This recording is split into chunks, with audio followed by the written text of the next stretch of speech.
Well, graphic novels have been around pretty much since the 80s.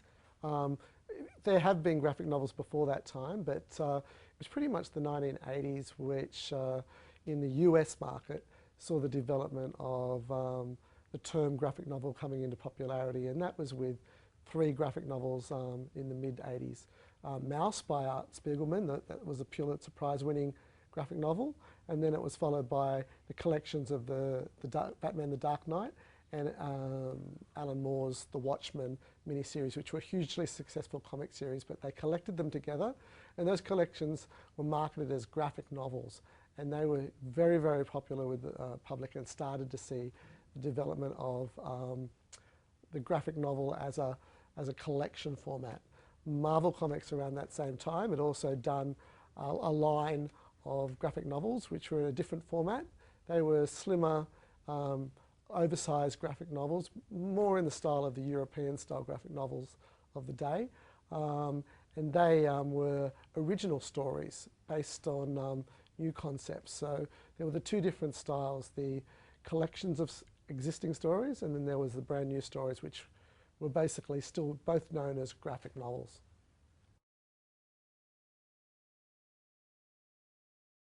During the 1990s, manga, Japanese comics, became really popular, and they boomed in the late 90s and in the 2000s. A large number of graphic novels were collected and came into the market, and there was a huge uptake of readers coming in to see this new genre which told stories in different ways and showed art styles which were very different than what was normally in the American style of telling comics. And they were in a smaller format, a lot more accessible on a wide range of topics, and it brought in a huge range of new readers to the hobby of reading comics and graphic storytelling. Manga is a bit on the wane at the moment. We're finding that I think there's been an oversaturation in the market, but it's still a very popular format which brings a lot of people into reading comics. So that has helped establish a graphic novel format as well in the West.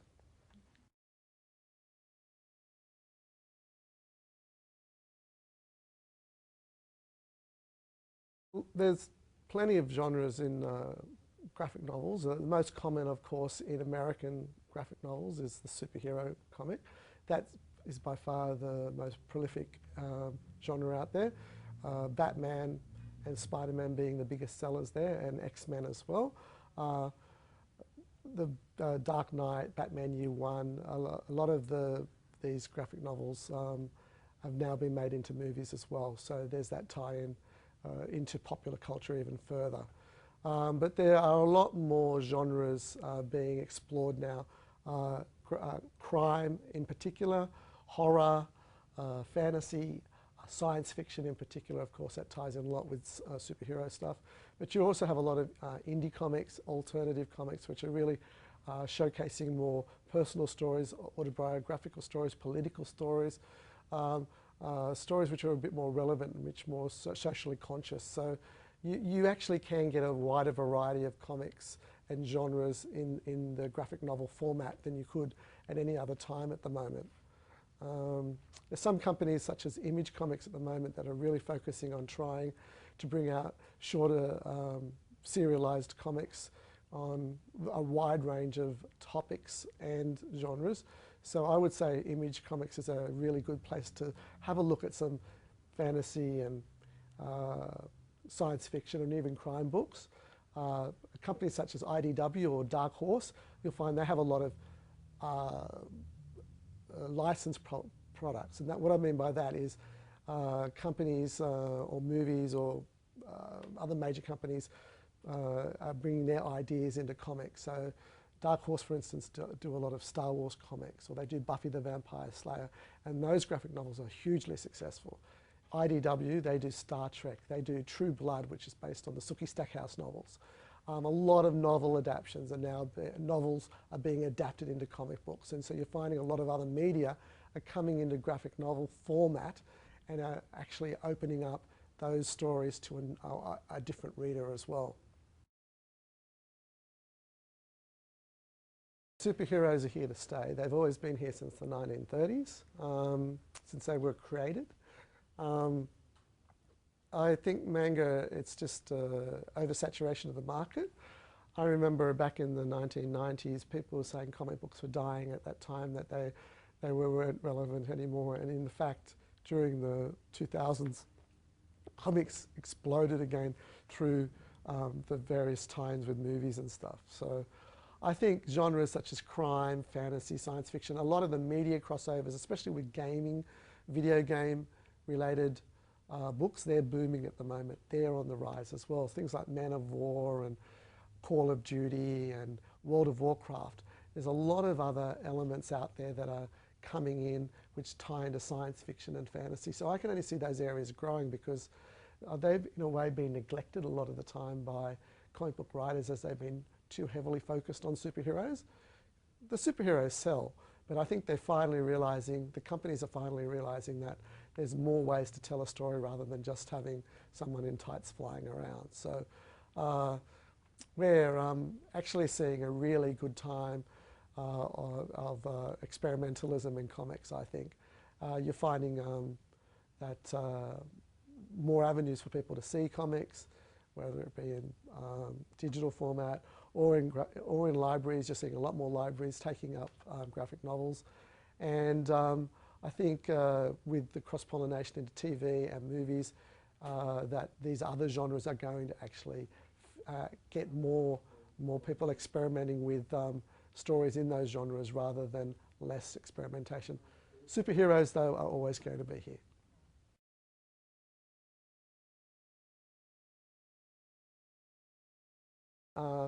You'll find that people are following or reading graphic novels or comic books for the similar reasons. They're following an author, or they're following a writer, or they're following a character or a genre.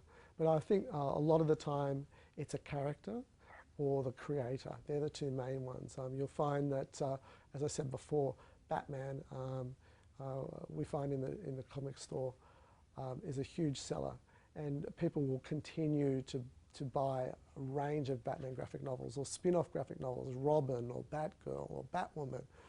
But at the same time, you'll find that there are a lot of well-respected writers and artists out there now. Alan Moore, for instance, who does Watchmen, or as you know, Watchmen or From Hell, has also got other books out there which a lot of people don't know about. A line of comics from DC Comics called ABC Comics, where books such as Top 10 or Promethea or Tom Strong, which are just as strongly written books but are not as well known to the public. But you know, fans will seek out those other books and start reading those books. Frank Miller, who's started out doing a lot of stuff at Marvel and with his Daredevil stuff, moved into Batman with Batman Year One. And then a lot of people would know Frank Miller from Sin City. That's a series that he did for Dark Horse Comics. So he's worked across a whole range of companies, but people follow his work from company to company as he develops his own work. Artists are the same. I think you're finding a lot of people are following authors from the written novel into graphic novels at the moment. Joe Hill, he's an emerging writer. He's got a fairly strong fan base. He's Stephen King's son. He's done some fantasy and horror novels. He's now just won the latest Eisner Award as Best Writer for his horror comic book series called Lock and Key. It's a very popular series. They were possibly making it into a television series as well. So there's a lot of cross-pollination between writers and artists, and people follow these writers and artists as well as the characters as their key points on how they sort of discover graphic novels and discover graphic storytelling. But then there's also classics of other people like Dan Clowes, who's done Ghost World. A lot of people may, for instance, have seen the movie and then gone and read the comic book, but not realize that it was a comic book before it was an actual movie. So you're finding that there's people coming backwards and forwards from the various media into comics, out of comics, and back into comics. A great example of that at the moment is Game of Thrones, George R.R. Martin's Game of Thrones. Started as a novel, has recently been an acclaimed television series, and now it's just started as a comic book, which is a sellout comic book. So all these writers are really getting their stories and their concepts across to a wider audience these days because of the various media they've got to actually showcase their stories.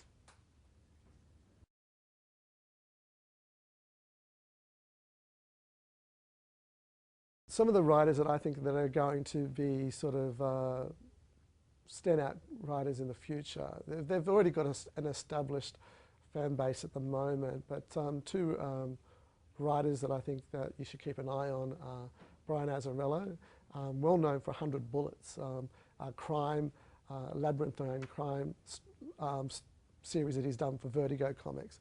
He's now diversifying into some more mainstream books. He's done some Batman graphic novels, and he's got a new series called Spaceman that's just out as well. He's one of those writers there that are actually, his strength is telling new stories rather than using existing superhero characters to tell stories.